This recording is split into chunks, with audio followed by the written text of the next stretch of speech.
Por favor, nos ajude deixando seu gostei no vídeo.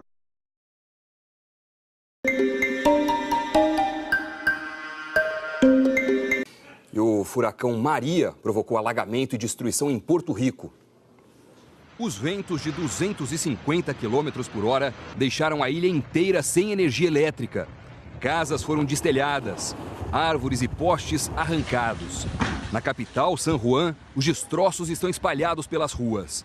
O governador de Porto Rico confirmou uma morte. Grande parte da população, de 3,5 milhões de pessoas, buscou proteção nos 500 abrigos abertos pelo governo. O furacão está agora no norte da República Dominicana, que já sente os efeitos da tempestade. Maria está classificado na categoria 3, com ventos de até 185 km por hora.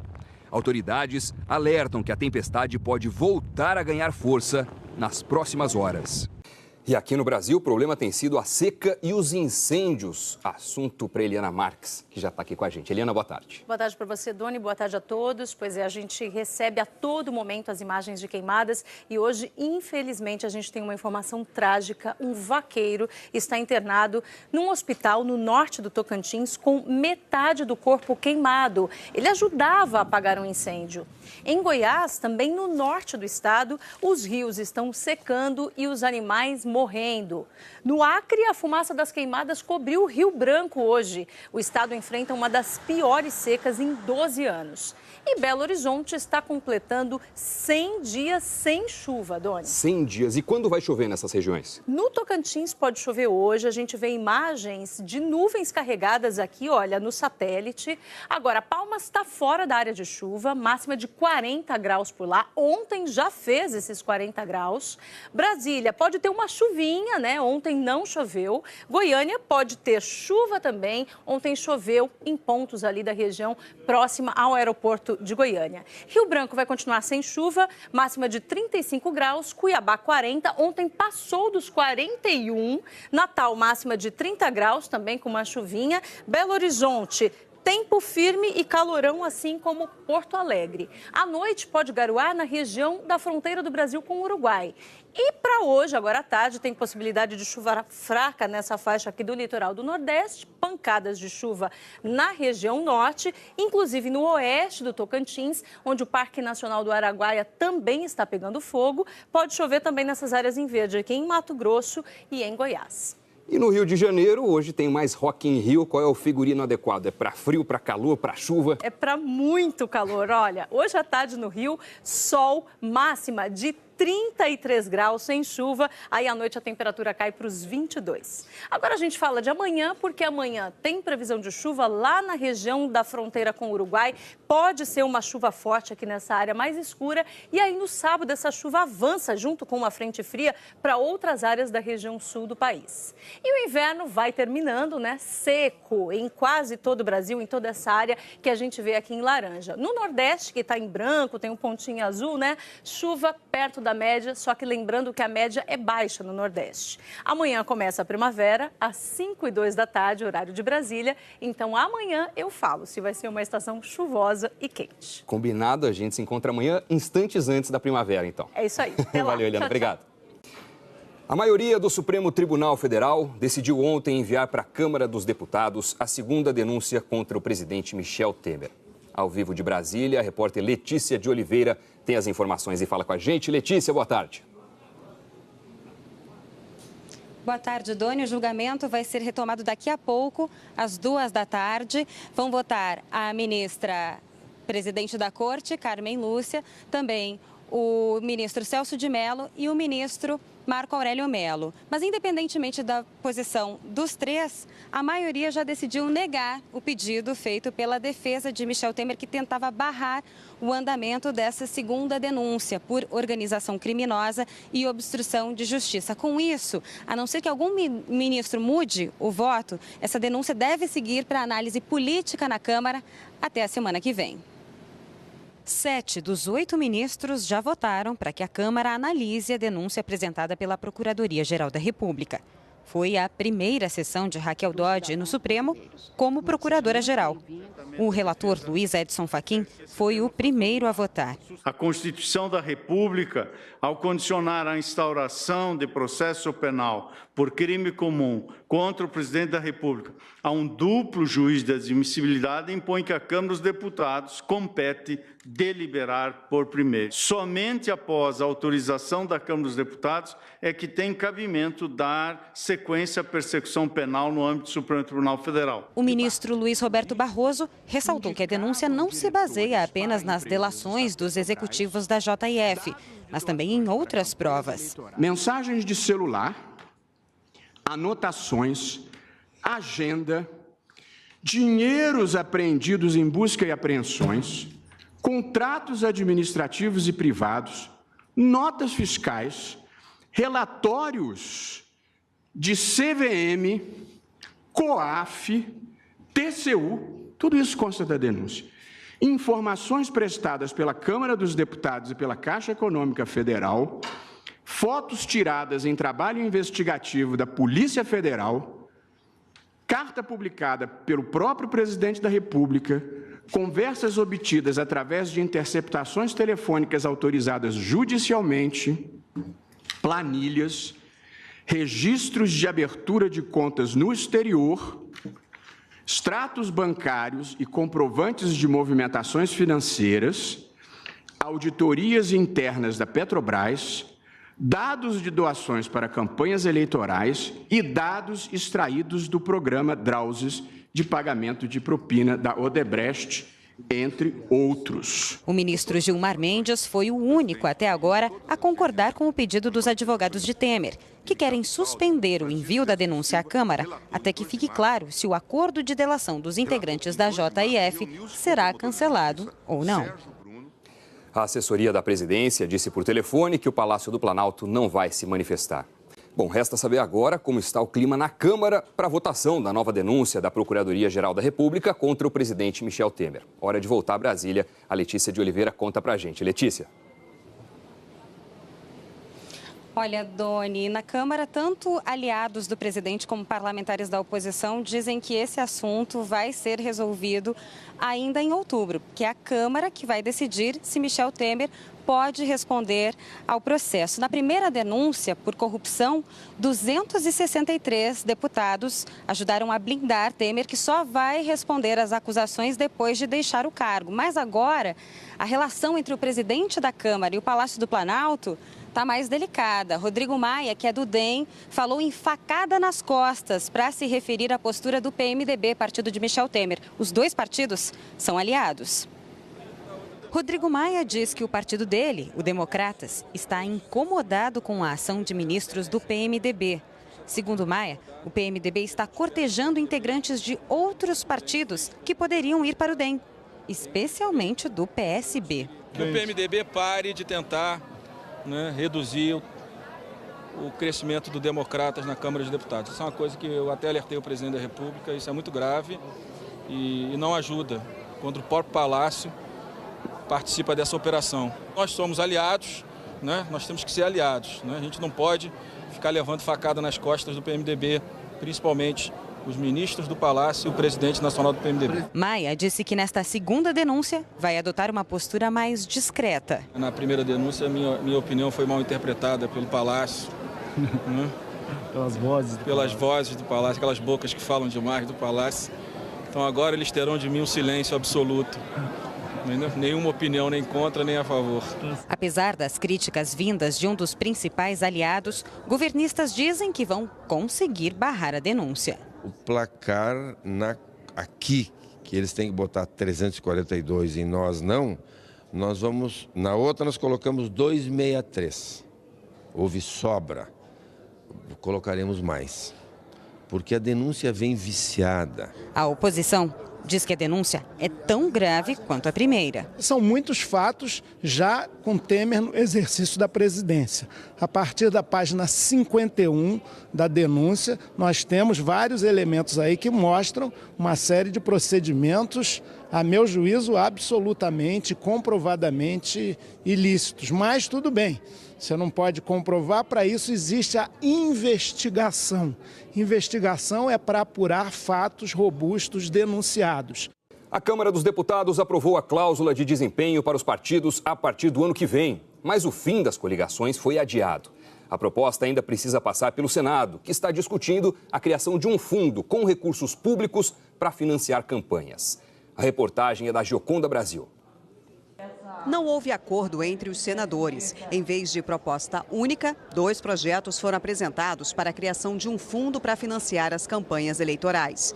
A primeira proposta é a do senador Ronaldo Caiado, do Democratas. Ele sugere o fim da propaganda partidária, aquela fora do período eleitoral, e também acaba com o horário eleitoral obrigatório. Com isso, os impostos arrecadados pelo fim da compensação fiscal que as rádios e TVs recebem pela concessão do espaço iriam para o fundo que financia campanhas. Este fundo também receberia as multas aplicadas aos partidos, totalizando R$1,5 bilhão de reais. A nossa é a única que não toca no orçamento do governo, certo? Ela não mexe, ela é orçamentariamente neutra.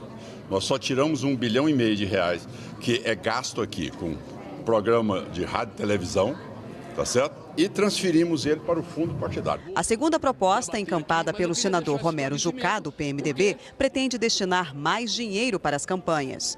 O projeto também acaba com a propaganda partidária em rádio e TV e destina o valor da compensação fiscal para as campanhas, mas preserva o horário eleitoral nas semanas anteriores a cada eleição e acrescenta ao bolo 50% do valor das emendas apresentadas pelos partidos. Com essas 2 fontes de recursos, o fundo chegaria a R$3,6 bilhões de reais. A oposição criticou, disse que a proposta vai tirar dinheiro de emendas que iria para as áreas essenciais nos municípios. Romero Jucá rebateu. Alguns parlamentares estão preocupados que nós vamos tirar dinheiro da educação e da saúde. Não é verdade. Não é verdade.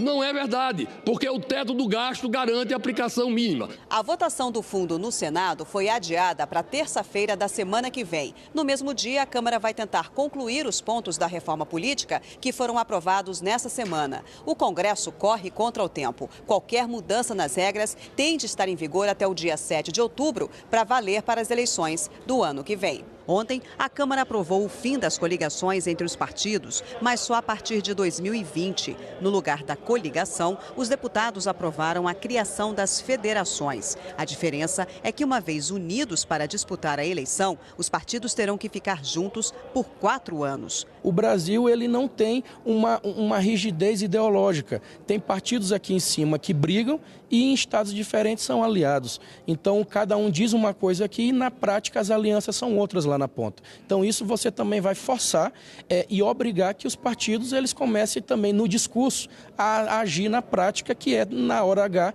são as suas alianças para as suas eleições. O projeto inicial previa o fim das coligações já no ano que vem, mas os deputados fecharam um acordo, aceitaram adiar o prazo para 2020 e aprovar já para 2018 uma segunda proposta. A que cria um critério de desempenho para que os partidos tenham acesso ao horário eleitoral e ao fundo partidário. Na prática, a mudança vai diminuir o número de partidos danicos. O cidadão não entende muito essa sopa ali de letrinha partidária. Por que que os partidos são tantos e tão diversos, sendo que as ideologias não são tantas? Então, a gente ter a diminuição disso facilita o funcionamento do Congresso e o entendimento do cidadão sobre qual partido que ele vai se identificar. Comprovantes de movimentações financeiras, auditorias internas da Petrobras, dados de doações para campanhas eleitorais e dados extraídos do programa Drauses de pagamento de propina da Odebrecht, entre outros. O ministro Gilmar Mendes foi o único até agora a concordar com o pedido dos advogados de Temer, que querem suspender o envio da denúncia à Câmara até que fique claro se o acordo de delação dos integrantes da JIF será cancelado ou não. A assessoria da presidência disse por telefone que o Palácio do Planalto não vai se manifestar. Bom, resta saber agora como está o clima na Câmara para a votação da nova denúncia da Procuradoria-Geral da República contra o presidente Michel Temer. Hora de voltar a Brasília. A Letícia de Oliveira conta pra gente. Letícia. Olha, Doni, na Câmara, tanto aliados do presidente como parlamentares da oposição dizem que esse assunto vai ser resolvido ainda em outubro, que é a Câmara que vai decidir se Michel Temer pode responder ao processo. Na primeira denúncia por corrupção, 263 deputados ajudaram a blindar Temer, que só vai responder às acusações depois de deixar o cargo. Mas agora, a relação entre o presidente da Câmara e o Palácio do Planalto está mais delicada. Rodrigo Maia, que é do DEM, falou em facada nas costas para se referir à postura do PMDB, partido de Michel Temer. Os dois partidos são aliados. Rodrigo Maia diz que o partido dele, o Democratas, está incomodado com a ação de ministros do PMDB. Segundo Maia, o PMDB está cortejando integrantes de outros partidos que poderiam ir para o DEM, especialmente do PSB. Que o PMDB pare de tentar reduzir o crescimento do Democratas na Câmara de Deputados. Isso é uma coisa que eu até alertei o presidente da República, isso é muito grave e não ajuda quando o próprio Palácio participa dessa operação. Nós somos aliados, nós temos que ser aliados. A gente não pode ficar levando facada nas costas do PMDB, principalmente os ministros do Palácio e o presidente nacional do PMDB. Maia disse que nesta segunda denúncia vai adotar uma postura mais discreta. Na primeira denúncia, minha opinião foi mal interpretada pelo Palácio. Pelas vozes do Palácio, aquelas bocas que falam demais do Palácio. Então agora eles terão de mim um silêncio absoluto. Nenhuma opinião, nem contra, nem a favor. Apesar das críticas vindas de um dos principais aliados, governistas dizem que vão conseguir barrar a denúncia. O placar aqui, que eles têm que botar 342 e nós não, nós vamos... Na outra nós colocamos 263. Houve sobra. Colocaremos mais. Porque a denúncia vem viciada. A oposição diz que a denúncia é concessão do espaço iriam para o fundo que financia campanhas. Este fundo também receberia as multas aplicadas aos partidos, totalizando R$1,5 bilhão de reais. A nossa é a única que não toca no orçamento do governo, certo? Ela não mexe, ela é orçamentariamente neutra.